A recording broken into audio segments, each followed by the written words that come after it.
Hello, everyone, and welcome to our Raising Corporate Ambition for Environmental Sustainability, Canada's Road to COP27 webinar series. Today's session, How Canadian Businesses are Accelerating Action for a Sustainable Blue Economy, is the second session in our four-part series. My name is Daria Naglik, and I am the Senior Manager, Programs and Business Relations here at the UN Global Compact Network Canada. Before we begin, we would like to acknowledge the land that we are meeting on is the traditional territory of many nations, including the Mississaugas of the Credit, the Anishinaabeg, the Chippewa, the Haudenosaunee, and the Wendat peoples, and is now home to many diverse First Nations, Inuit, and Métis peoples. We also acknowledge that Toronto is covered by Treaty 13 with the Mississaugas of the Credit and the Williams Treaties signed with multiple Mississaugas and Chippewa bands. As the world's largest biosphere, the ocean is integral to regulating the climate and providing livelihoods for billions of people. Not only is the ocean referenced to as the lungs of the planet, but it is also the largest carbon sink, a vital safeguard against the impacts of climate change. But the ocean is in crisis. At the convening of the second installment of the United Nations Ocean Conference, Secretary General Antonio Guterres outlined 4 recommendations for addressing the ocean emergency. They include 1, investing in sustainable economies for food and renewable energy. 2, the use of the ocean as a model for how to manage global problems for the greater good. 3, to protect the ocean and people whose lives and livelihoods depend on it. And 4, to invest in early warning systems to protect coastal communities. The UN Global Compact has created a framework for responsible business practices across ocean sectors and geographies to serve as a common reference point on ocean sustainability. The Sustainable Ocean Principles built upon and supplement the 10 principles of the UN Global Compact by addressing 3 key areas: ocean health and productivity, governance and engagement, and data and transparency. Businesses can endorse the Sustainable Ocean Principles by undertaking an aspirational pledge, helping to further demonstrate their commitment to ocean stewardship. Today, our panelists will share their experiences and expertise with us, highlighting how businesses are working to strengthen ocean resilience and contributing to a sustainable blue economy while building on collective action and partnerships needed to meet the goals of the 2030 Agenda. I would now like to introduce to you our panelists for today. We have with us Dr. Frances Weiss, Science Director, Climate Solutions from Stantec, Kendra McDonald, Chief Executive Officer, Canada's Ocean Supercluster, and Sean Frankson, Co-founder and CTO from Plastic Bank. Thank you all for being with us here today. If you'd like to spend a couple of minutes now, please introduce yourselves and offer a few words about the work that you do. Frances, would you like to go first? Sure, thank you, Doris, and it's my pleasure to be here today. I'm a marine ecologist by training, and like Dara said, the science director for climate solutions at Stantec. And Stantec is a global environmental architecture engineering firm that's Canadian and started in 1954. And I work on climate change and other human activities, really focused on sort of socio-ecological system, and of course, which includes the ocean, like Dara just said. And I worry about ecosystem health and the services, as well as the human well-being that results from that. And that includes sustainability and climate vulnerability, adaptation, mitigation, and really trying to figure out how, in partnership with others, we can sort of bring the best science and technology to the work. And that includes often innovation, and maybe we can talk more about that. And I'll just say, I currently live in Alaska, but I got both of my degrees in Canada, on the University of Victoria on one side and Memorial University of Newfoundland on the other side. And so I'm delighted to be back here and talk about this in a global as well as in a Canadian context. Thank you so much, Frances. Thank you. We're really happy to have you with us. Kendra, would you like to introduce yourself, please? Sure. So I'm with Canada's Ocean Supercluster. And so Canada's Ocean Supercluster is one of 5 what are now rebranded to be global innovation clusters in Canada. And they were really put in place in 2018 to change the way that Canada invests in innovation. And so, Canada's Ocean Supercluster is very focused specifically on the ocean economy and being able to build solutions collaboratively, commercialize technology. But we're very focused on building solutions that are taking into consideration not only the economic opportunity, but also the health of the ocean. So we're seeing more and more of those solutions have a specific outcome that is tied to emissions reduction or reducing footprint or something that is actually having a sustainable outcome across our various projects. We are a matching program, so we have about $150 million in federal funding.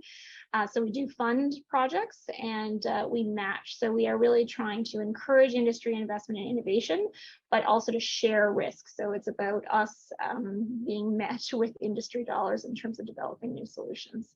So we are 4th year into our 5-year mandate. The program just got renewed for another $750 million at the overall program level. So we will be continuing for the next 2 years. And right now we have a portfolio of about 70 projects and $360 million in project value. Wonderful. Thank you so much, Kendra. Over to you, Sean. Perfect. So I'm Sean Frankson, co-founder of the Plastic Bank, where we empower ocean stewards to stop ocean plastic. And we do this by setting up ethical collection communities that exchange plastic for life-improving benefits. So every exchange is recorded through a blockchain secured platform that gives us end-to-end traceability of both the impact being made, but the collections being done.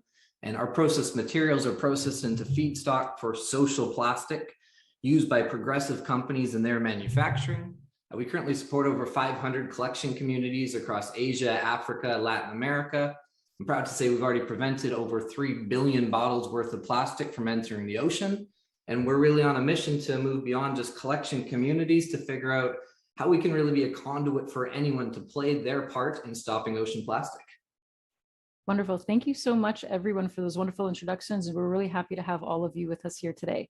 So before we begin today's conversation, I would like to open up the discussion with a question for the audience. So if everyone could please take a moment to open up a new browser and join slido.com, where you can enter the code that is currently displayed on the screen. The code is 317-5504. There's also a QR code that you could quickly scan if you would like.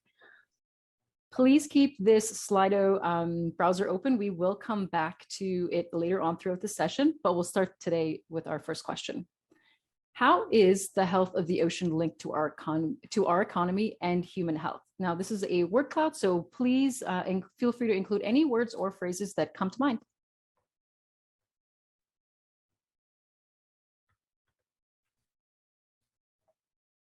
We'll give everyone a few moments to do this.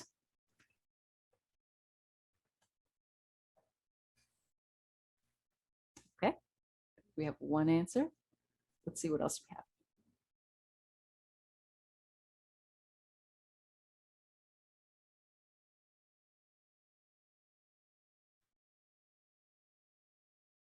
Okay, so we see a lot of answers coming in now. Wonderful.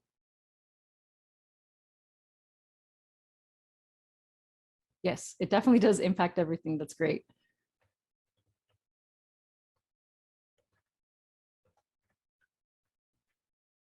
Okay, wonderful.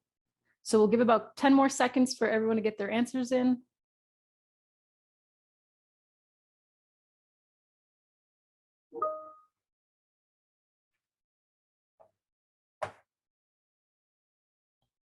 Okay, so I see that everyone has several ideas and perspectives, and you're all correct.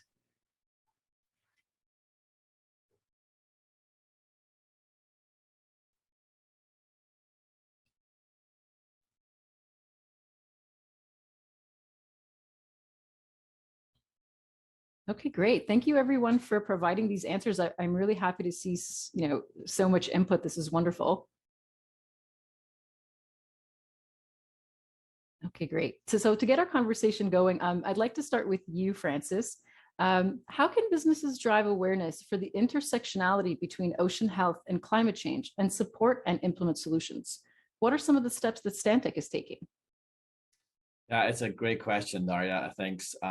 I think for me, businesses, are an important part of this, of just driving this awareness. And I think you really do so directly in a project. And I guess we could do it indirectly through participation in broader initiatives.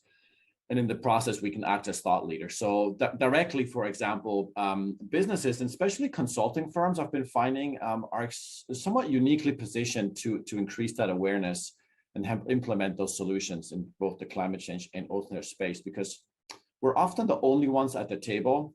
So what I mean by that is, for example, there's a new project that gets developed, and so you have the might be coastal or offshore, and you have a proponent and a regulator at the table, and trying to figure out how they're going to do this. And then the consulting firms then are hired to kind of help facilitate this and to support the client to meet their goals while meeting all the regulatory requirements. And that sort of creates this special opportunity where you can raise these issues and propose opportunities to take climate action and enhance, ocean health, and sort of insert that into a process.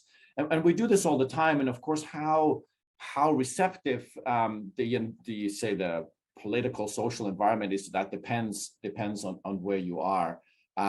But we can also provide these other services, coastal and marine services, in terms of coastal restoration, coastal resilience, coastal engineering, using nature-based solutions, which maybe we can talk more about. So those are sort of the direct ones. And then we can encourage sort of this carbon sequestration through Blue Carbon Project, as well. And that directly supports ocean health and biodiversity and ecological functionality. And then indirectly, we can participate as businesses in broader initiative. And so, for example, Stantec, we're part of the UN Decade for Ecosystem Restoration, as well as the UN Decade for Ocean Science and Sustainable Development. We participate in Clear Seas, which is marine shipping, which maybe talk some more. We participate in the U.S. National Academy of Sciences Gulf Research Program, and all those activities, worry about ocean health and coastal resilience and human health.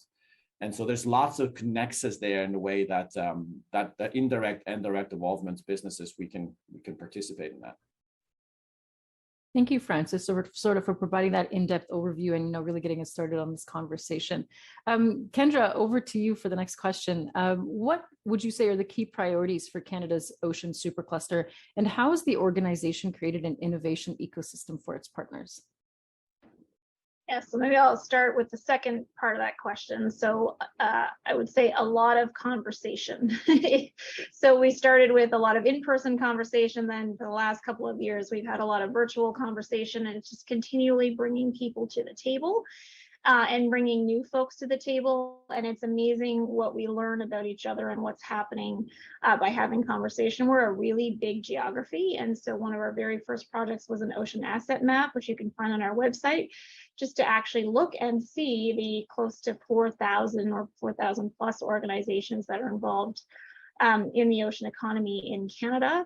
We now have over 500 members, and about half of those now are outside of Atlantic Canada, about half in Atlantic Canada. We have a number of working groups that people can feed into in terms of feeding into the conversation. I was recently on a ship that is promoting the ocean conservation. It's the Ocean Conservation Expedition. And we had artists, and we had poets, and we had biologists, and then industry. And I take Francis's point, having industry as part of this conversation is so incredibly important. Often I can be the only voice of industry at some of those tables.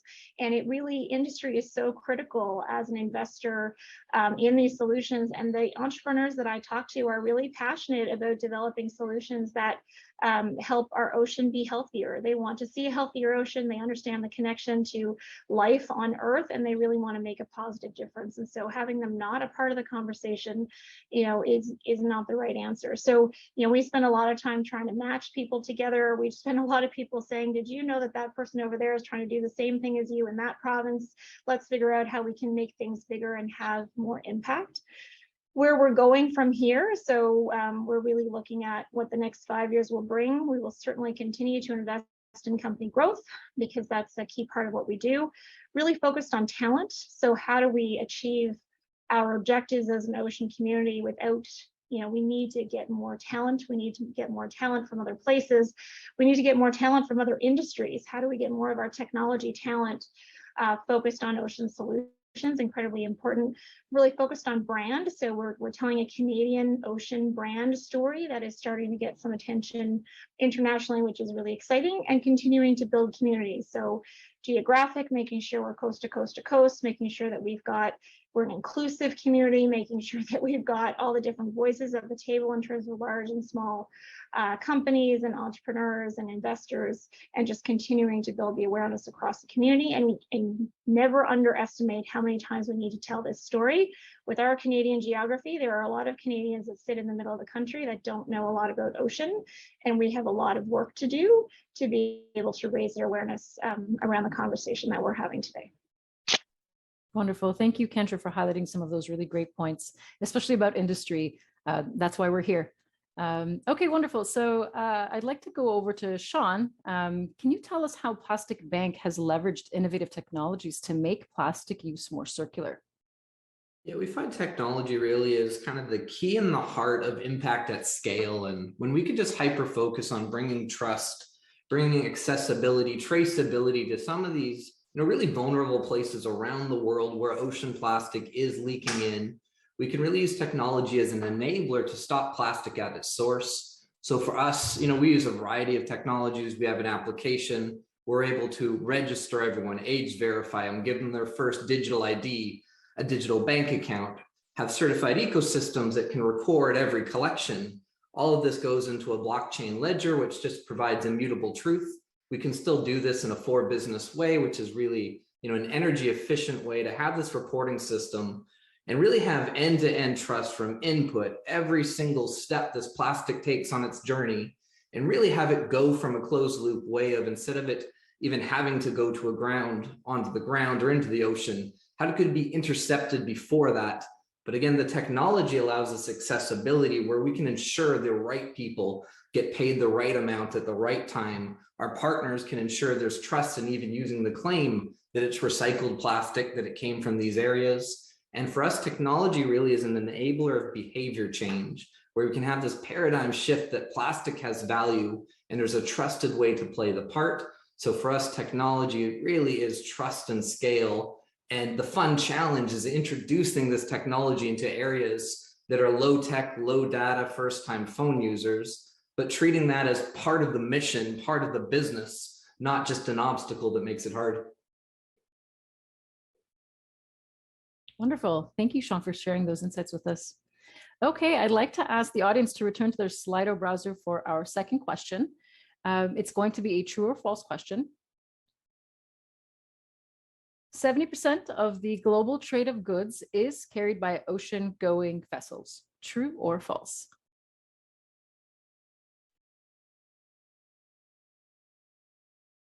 So we'll give everybody, again, some time to reflect and answer the question, see what they think. And in about 10 to 15 seconds, we'll reconvene.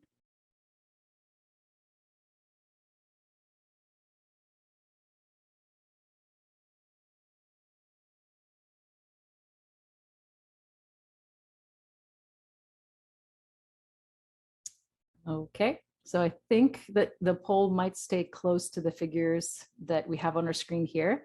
Okay, I will say that the answer here is false. It's actually 90% of the global trade is carried by ocean-going vessels. So it's actually quite a high number and much higher than most of us actually probably realize. So, even for me, it was an incredible fact to really sort of put into perspective and really sort of think from a large scale, like how absolutely impactful this really is for the global economy. Okay, wonderful. Let's move on to our next set of questions. I'd like to ask you, Francis, again, what are some ways in which businesses can work with their supply chain partners and clients to support sustainable use of the oceans? Yeah, thanks. And I would venture that had you asked me this question 3 years ago, probably people would be like, supply chain, but now, with all the stuff that we're seeing in the world that has happened, now people know. And so it's a good and timely question. And I'll say that, these numbers you saw from the poll, the 90%, are pretty mind-boggling. If you think about those 90% of goods are transported by about 50,000 or so merchant ships, right? And that's about 11 billion tons are annually transported, $14 trillion or more. And that's crazy, right? And so what that means is that these supply chains that are often global are vulnerable to climate change at these different locations, wherever they're coming from. as well as during their transport.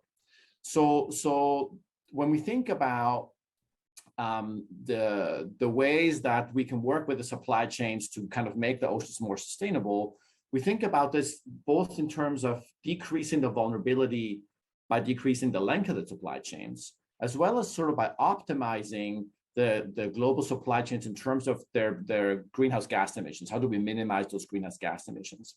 And we can advise on all those aspects to our clients and for our own products for different businesses, recognizing that not all merchant vessels are created equal, right? And there's new regulations in different places about emissions, and Canada is a great example for that, that some of them are national, some of them come through the IMO. And then there's a whole bunch of new technologies and innovation that's going towards carbon neutral shipping, like Fleet Zero, for example, a new startup that's making great advances in battery powered ships. And then the other piece is advising about the ship design and working on innovation in ship design. So in particular in underwater sound production, right? A lot of the environmental assessments, for example, that we do in terms of shipping have to do with sound and impacts on marine mammals and other marine organisms.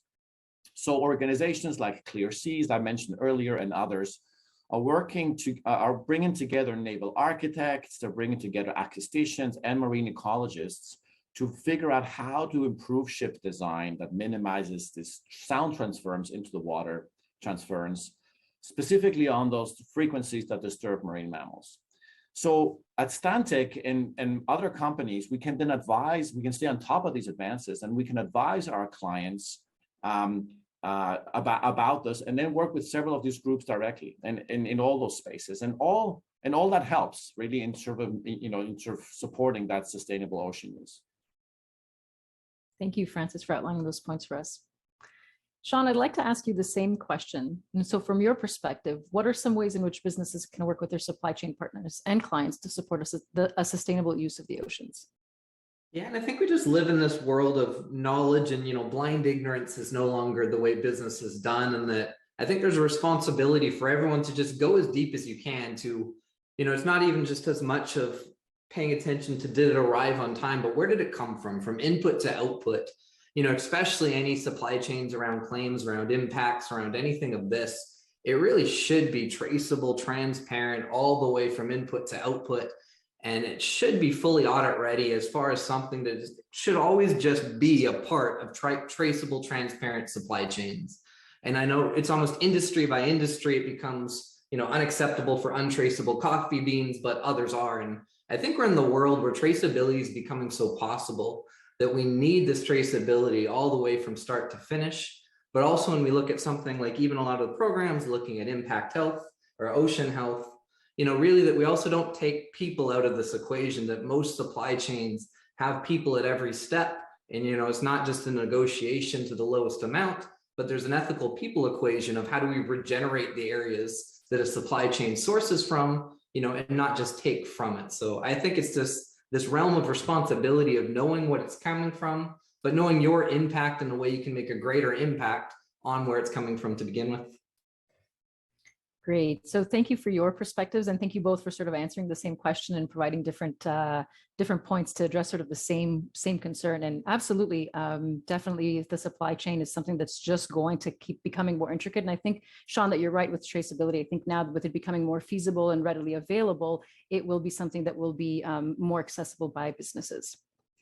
Kendra, I'd like to ask you, how are partnerships helping to scale the development and commercialization of innovative solutions that are working to improve ocean health and resilience? Yeah, so the fundamental principle of the program is collaboration. And how do we work together to be able to accelerate the development of our solutions and to be able to take them globally? And so what we're finding is, first of all, collaboration and partnerships, it's not easy, right? You have to agree on a whole bunch of it. It's easy at the top level when our consortiums sort of come together and say, we're going to work together. And then when you get into the nitty gritty of IP sharing and budget and allocation, and it gets really complicated really fast. But our projects that have really worked at it, they're now seeing the magic of being able, back to that, we learn from each other, and the more that we have those conversations, so the more diverse your consortium is, the more you learn from each other. And so we've got, you know, academics involved in several of our projects to stretch and push the science, because in this ocean conversation, understanding the science, understanding the potential impact of what it is that you're doing is incredibly important. We've got large companies that are working with small companies. And the other thing that we see in Canada is most of our projects, like 97% of our projects, are led by small and medium enterprises. We are a small and medium enterprise country. And most of those businesses are developing part of a solution. And so if they come together, now they're able to build a full solution, which is, especially when you're working with bigger companies internationally, which is more marketable, right? And is helpful to all of the companies along that consortium. So, you know, there is, I think one of the things that I hear is, well, there's not economic opportunity in ocean conservation, and there absolutely is. All of these companies are looking for solutions to be able to reduce their footprint, and those that are able to develop these solutions have a significant commercial opportunity, and our companies are seeing that. Just give a small example. We have several projects in our portfolio that are focused on sort of AUV and sensor development, and so that really comes together as some type of AUV. So it could be battery, it could be solar, it could be on water, it could be underwater, it could be tethered, it could be untethered, but some version of an AUV. And then they partner with a sensor company, and that sensor company is developing a sensor to be able to, could be eDNA, it could be salination, it could be wave movement. They're monitoring something, and then you have a customer that is looking for that data, and it creates a very natural consortium. We have over close to a dozen projects in that space that are developing their solution. And so for the sensor provider and the AUV provider, they're very quickly able to get feedback from their customer on what it is that they're developing. They're able to get the information that the customer is looking for. And increasingly, the data that is being generated can be shared for more than one purpose. And that sort of reduces footprint, because you don't have multiple people collecting the same amount of data. So that's just an example of how these consortiums come together. Fantastic. No, that's really great to hear. And examples always help to sort of illustrate visually for us just how all of this comes together. So thank you for providing that.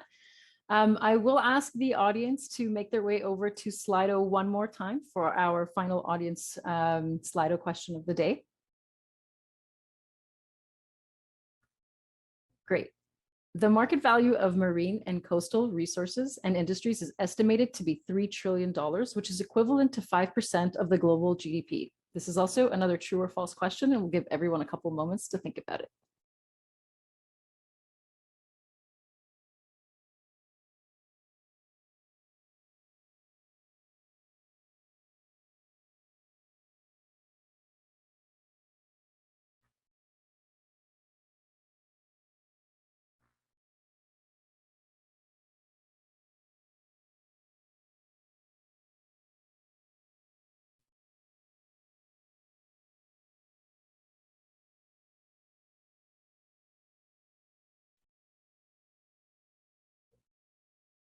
Okay, 5 more seconds.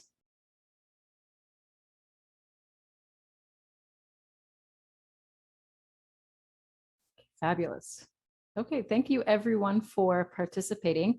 In this case, the answer is true. The market value is equivalent to 5% of the global GDP. So thank you everyone who was able to participate. We'll head over now back to our other questions. Francis, I'd like to pose the next question to you. And if you would like to rope in that last statistic that we saw, we'd be happy to discuss more of it. But if you'd like to tell us, what are the challenges and opportunities of applying nature-based solutions in the ocean health and resilience space? How can companies unlock the potential of natural capital? Yeah, that's a great question. And I mentioned that nature-based solutions before, and I really think that the opportunities to use nature-based solutions in this, especially in the coastal and nearshore space, are just massive, because it allows you to do multiple things at once. So instead of just fixing one thing, for example, if you imagine a breakwater or a seawall, right? That you may put in place to kind of reduce flooding or wave erosion or something in the coast. You could do this with nature-based solutions by enhancing habitat and doing other things, both nearshore and offshore, and you achieve the same thing. And at the same time, you do a whole bunch of other things, right? If it's coastal, you improve water quality and air quality. You help with biodiversity, you help with resilience. You can monetize some of it, like and help with climate mitigation. So you can do carbon sequestration that leads to carbon credits. We just talked about supply chains, which are part of the scope 3, emission reductions that can go to that. And just overall, the nature-based solutions really help with sort of coastal ecosystem health and human well-being. And the other part I think it's important here is it's self-sustaining, which is really different from a sort of a classical engineered solution, right? So basically, nature works, and if we don't mess with it, it's gonna work and do what it needs to do. The potential for natural capital here is a really interesting one, and there's a lot of movement there that does this sort of service, and Stantec does that, and other people do this in terms of natural capital valuation. So it means that those ecosystem services can be quantified and monetized, and so companies and municipalities and governments can use this, right, while they're doing some action, and then they can use this towards their ESG goals or their net zero goals in different ways. And that's definitely something that we support to do. And you ask about challenges. So the challenges are interesting because I would say the challenges are mostly regulatory and probably psychological, more than anything else. So from a regulatory perspective, it depends where you are in the world, but and even across Canada, some decision makers, and sometimes this comes down to programs or people, they just choose to do what they've always done, and that's what they're comfortable with. Yeah, I can see a brick and mortar gray seawall. That's the way to go. And then in some jurisdictions, those great solutions are just what's required, and the system is not quite adaptive enough. It hasn't quite risen to that to kind of be open to these new approaches. So in balance, I'll have to say that the nature-based solutions can be longer to implement. So if you need a really quick solution, sometimes building something is faster, but not really in the long run, because in the long run it requires a lot of maintenance, and then the nature piece is it takes longer. So we sort of all need to work on more awareness and education on these topics. And again, to your first question, I think as businesses, we can promote these solutions and options, right? When money gets invested, and that all helps. So we can help lead the way and do that in partnership, like Kendra said. Great. Thank you so much, Francis. And thanks for the breakdown, and as well as sort of illustrating the opportunities for natural capital. I think this is going to be an emerging topic of discussion, and it'll be coming up a lot more. So we're really excited to see, how businesses begin to adapt some of, the natural capital that is available. Fantastic. I also wanted to now go on and ask Kendra, what are the long-term goals of this industry-led coalition? How have you found success in securing projects, partnerships, and funding for what has historically been the least financed sustainable development goal, SDG 14, Life Below Water? Yeah, so we're lucky because we have funding. So we were given funding as a cluster to be able to fund projects, and that is different than a lot of clusters around the world that bring their project ideas together and then go looking for funding. So I think if that had been our model, we would not have been able to get so far so fast, because there is a lot of awareness raising to do. And if you look in Canada, and the size of our ocean economy. So we saw the number at 5% of GDP. In Canada, despite the fact that we have the longest coastline in the world and we have the 4th largest ocean territory, we actually only contribute about 1.5% to the Canadian GDP. So we're undersized in terms of our Canadian economy. So just trying to get attention to this really important conversation can sometimes be challenging. I think it's getting better. I've certainly seen a lot of increased momentum around the conversation over the last little while. So having our own funding has allowed us to be able to do a number of things. And then we spend a lot of time, I said this at the beginning, I can't say it enough, just awareness raising. So really just having conversation after conversation and trying to make sure that we're bringing everyone as much as possible into that conversation. So one of our key long-term goals is to increase that GDP contribution. How do we get Canada's ocean economy to be much bigger than it is today? How do we go on that journey? Obviously, maintaining the balance or increasing the balance, I would say, in favor of the health of our ocean. So the health and wealth, I like the way the high-level panel on sustainability talks about prosperity and production and protection, and sort of the need for all three on this journey that we're on around the ocean. But how do we, increase the size of our sectors? And that really takes a different way of thinking. That's going to take bringing a lot more people to the table. That's going to take a much more inclusive workforce. That's going to take collaboration across the country. There's a whole bunch of things that take us on that journey, but that is our long-term vision for the ocean economy for Canada, is that we get it kind of to where it should be in terms of its size with the natural resources that we have, and we go on that journey. We are leaders in clean tech, and so how do we bring that to the ocean economy as well? Okay, great. Thank you for highlighting sort of those ambitions and all the work that you're doing to drive awareness for not just Goal 14, but also Canada's GDP, and looking to increase the efforts and the opportunities and possibilities there. Okay, great. So Sean, I'd like to ask you now, what are some of the ways in which your organization is scaling its efforts to stop more ocean plastic at its source? And how do you think can Canadian businesses accelerate their support for a blue economy? Yeah, so aside from the technological way that we're expanding our collection, we're really looking at expanding all of our programs beyond just a collection community to how do we invite every ocean steward anywhere to play a part and really connect them to the source. So really twofold: we prevent areas from becoming a source, create this responsible consumerism, know that people can do the right thing, but also connect everyone that regardless of where you are in the world, you can play your part and have the impact made here go to where it's needed the most. And really, we're looking at this social impact network of ocean stewards and really inviting everyone who has a home, a workplace, a school, communities. There really is unique ways that all of this can tie together. And, I'm seeing this shift as well where, a lot of companies aren't just doing CSR as marketing, but really just ways a lot of people want their job to be meaningful. They want their work to be meaningful. And I think there's a way to inspire that meaning and work can go together. Companies and good can go together. And it's really my goal. One day we can remove the word social enterprise, and it literally just becomes a license to be in business, that no one will work for you if you don't do good through your business. No one will buy your products if you don't. And I think there's this kind of paradigm that we hope to spark, that whether you work with us, other organizations, there is a way the average person can make a living by doing good. And I think the more this becomes possible, the more everyone will look for that, and the more business models will start shifting that good is just good business, not an extra something to do. And this is something we really hope to kind of lead and pioneer, just prove that social business is a business model that works and really is the future, that doing good can be everybody's living. Wonderful. Thank you so much, Sean. Okay, I would like to ask, I have one more question, and I'd like to pose this question to all three of our panelists today. It can be a rapid fire question. You can make it the answer as short or as long as you possibly like, but here we go. How can collaboration and partnerships be encouraged between science, industry, policymakers, and local communities? Francis, we'll start with you.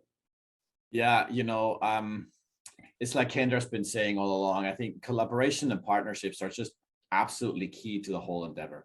Like climate change and ocean health, like we saw in the answer to your first question, are incredibly complex, and they're compounding. The impacts are compounding, and basically they affect all facets of society everywhere, pretty much, all the time. So we really can only tackle this effectively by working together both across disciplines, right? If you think about the different know-how that needs to come together, but also all different levels of society, right? Business, government, communities. That's one reason, Stantec is a partner of the Ocean Cluster, that Kendra runs. For that reason, you want to have that nexus. And I'll give you one good example. So this is on the broader collaboration. So Stantec is helping lead a program that's called SEARCH, the study of environmental Arctic change. And it's a program. It's Pan-Arctic, Canada, the U.S., Norway, and Russia. And we brought together indigenous knowledge holders, scientists, and then decision makers, both in the private and public space, from day one, including writing the proposal, right? And so really try to think about together about what do we need so we can better address so the impact of climate change on the environment, but also on human health, as well as on economic decision making and international collaboration, because those are all, those are all interlinked. And that co-design, co-production question is just key so that you can get to proper implementation. So it's not like one group doing something over here, the other group saying over here, yeah, but I need this. Why did you study this thing? And really joining that conversation. And so these partnerships are important. And like Kendra said, it's not easy though, right? It takes a lot of trust, and trust takes a lot of time, right? And both to build and maintain those partnerships. But you got to do it. You got to basically start now and put in the work. And then at the end of the day, we're really all better for it by having those partnerships and collaborations. Thank you sort of for that really comprehensive overview. And it feels like you're very passionate about this. The entire panel is really passionate about their work. And I really do think that this is integral to sort of the social good that we want to do, and that we can do good in all of the work that we have here. And it absolutely takes everybody collectively to actually make and have meaningful action. Wonderful. So same question over to you, Kendra. How can collaboration and partnerships be encouraged between science, industry, policymakers, and local communities?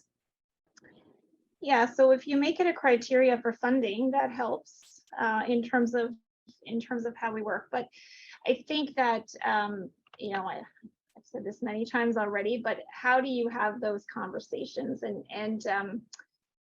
I go to a seafood conference and I listen to them talk about objectives around sustainable seafood. And I go to a scientific conference and I listen to the scientists talking about their research and how to make seafood more sustainable.